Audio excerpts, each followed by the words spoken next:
In this lecture, we are gonna make a radar using Arduino Uno R3. So over here you can see this is a radar sonar main page in my laptop, and it is connected to Arduino R3, and it is connected to servo and ultrasonic sensor.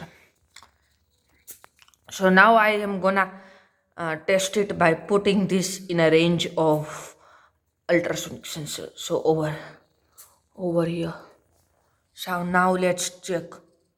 Oh, you can see over here red line comes, and also distance.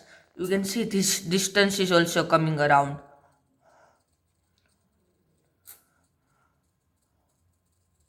Little bit nearby.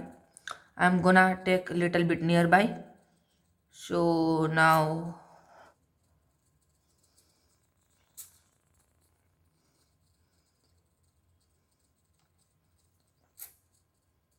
oh, you can see 8 centimeter round.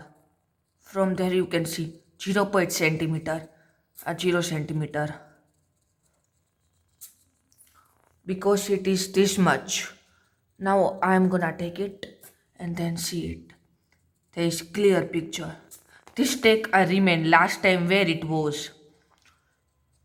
So bye bye. Thank you. Please subscribe.